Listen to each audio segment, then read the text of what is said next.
Good morning, students. Today we'll discuss about the Whittler current mirror circuit. As we can say, here it is Whittler current source also. This Whittler current circuit is used if smaller output current is required. So here we can write it is used if smaller output current is required. That means smaller means it is in microamperes. As here we are considering the two transistors are the large beta values, then we can neglect the IB1 and IB2. So we can write if transistor has large beta, then base currents can be neglected.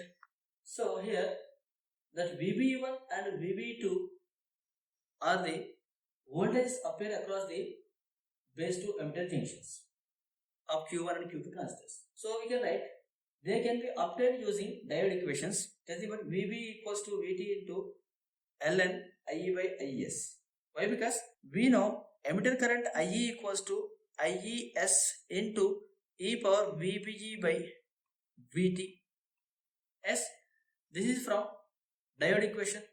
IE is the current flowing in the emitter terminal. It is equals to IES. It is nothing but reverse saturation current. IES is the saturation current and e power V by eta Vt. So from this we can write VBE equals to Vt into ln IE by IES.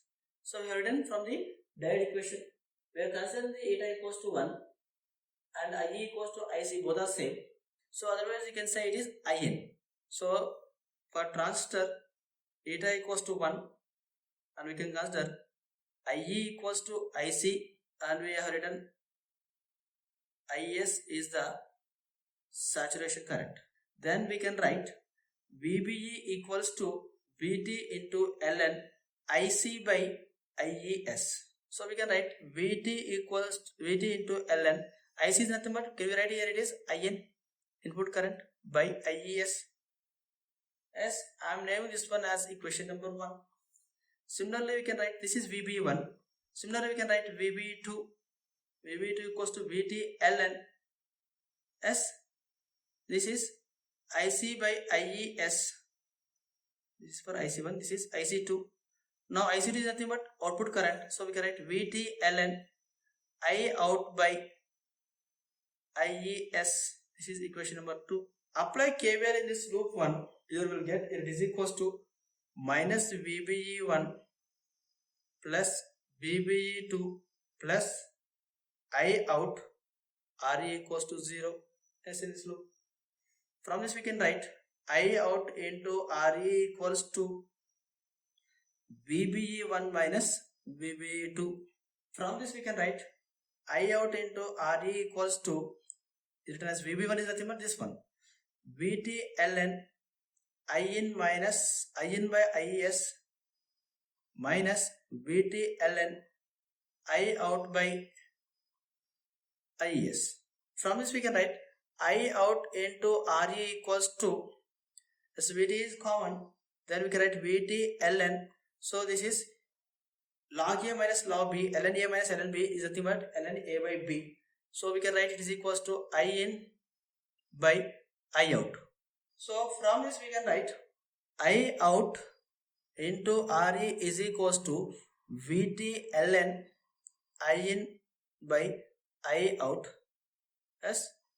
So from this what we can say, this expression is used to calculate the RU value in the Whittler circuit.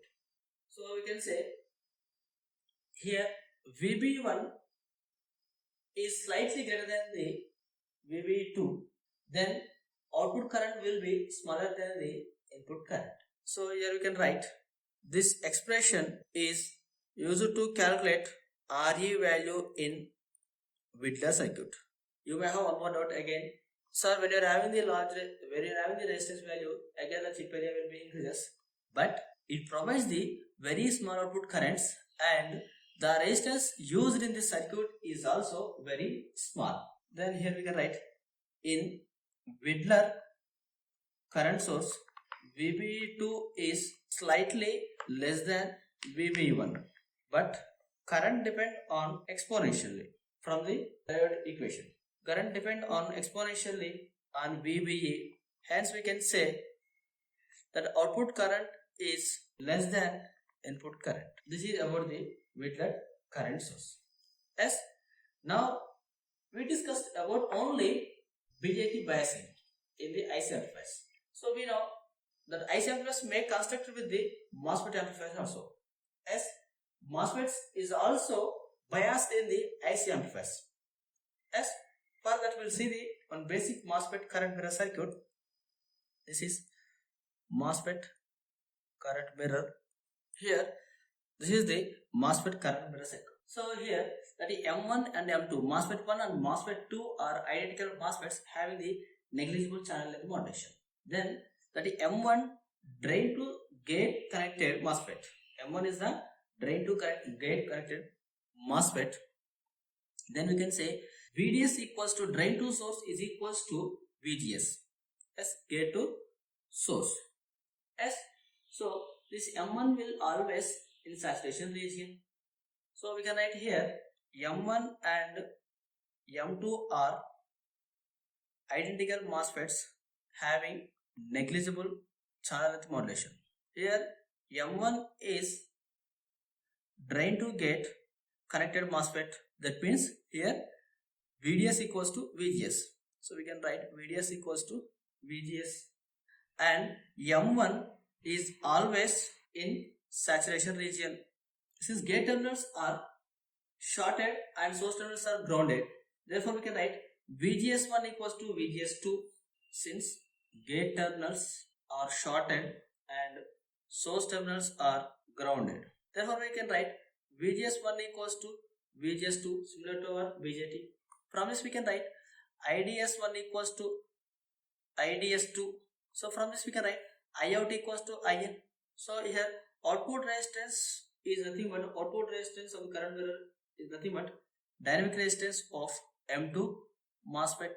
So we know ROUT equals to, it can be written as RDS2. As we can write it is equals to 1 by lambda into IOUT. As here lambda is nothing but channel length modulation parameter. So in this way we can use the MOSFET current mirror circuit in the MOSFET IC amplifiers. So when we are designing the IC amplifier with the MOSFET transistors, then we'll use the MOSFET current mirror circuits. Yes, when we are designing the BJT IC amplifiers, then we'll use the BJT current mirror circuits. As the BJT and MOSFET both are having their advantages and disadvantages. This is for the MOSFET IC biasing, and previous one is BJT IC biasing. Here we'll solve a problem. In a Whitler current mirror circuit, transistors are large beta and VB1 equals to 0.7 volt. If input current is 1 milliampere and output current is 12 microampere, then calculate the resistance R and RE. Consider the RE, assume the VCC equals to 5 volts. We know input current IN equals to, we can write VCC minus VBE1 by R. So from this we can write R equals to VCC minus VBE1 by input current. So by substituting here 5 minus 0.7 by input current is how much they are given, it is equals to 1 milliampere.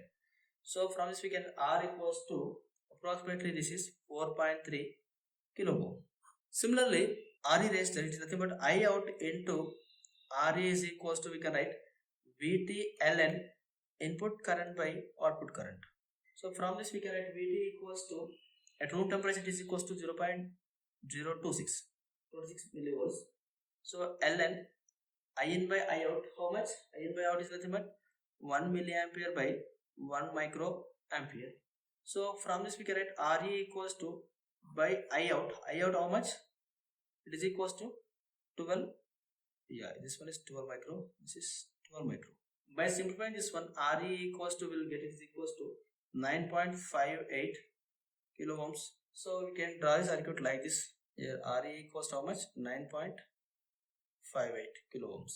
Here R equals to 4.3 kilo ohms. And now it is with the current source. Here the second problem. In circuit shown, transistors have large beta, VB equals to 0.7 volt. Calculate the current I if two transistors are identical. In second problem, calculate the current I if the emitter junction area of the Q2 is 2 times of the emitter junction area of the Q1 transistor. Yes, we need to calculate the first condition, current I for the two transistors are identical. Second condition, we need to calculate the current I if emitter junction area of Q2 is 2 times of Q1. First we will calculate the current I if two transistors are identical. Then we need to apply the KVL here. Here it is I1 into 5.6 kilo ohm plus VBE minus 12 equals to 0 in this part. So from this we can write I1 equals to 12 minus 0.7 by 5.6 kilo. Then we get approximately it is equals to 2 milliampere. So I1 equals to 2 milliamperes for the two transistors identical. So we can write Q1 and Q2 are identical. So I equals to 2 milliamperes. When these two are identical, I1 equals to I. So it behaves as current mirror. That's why we have written I1 equals to I. And second problem, calculate the current I for the emitter junction area of the Q2 is 2 times of the emitter junction area of Q1. So we know that current I is directly proportional to the junction area. Yes, this is the fundamental. Yes, so we can write current in Q2 is equals to the 2 times current in Q1. Why? Because the junction area of Q2 is 2 times of the junction area of the Q1. So we can write current in Q2 is 2 times of the current in Q1. So we can write I equals to 2 times how much current in the Q1? It is 2 milliamperes. Then it is equals to 4 milliamperes. Yes. So I equals to 4 milliamperes. It is also doubled. Why? Because the current is directly proportional to the junction area. Yes. So in this way we can solve the problems on current mirror cycles. Thank you.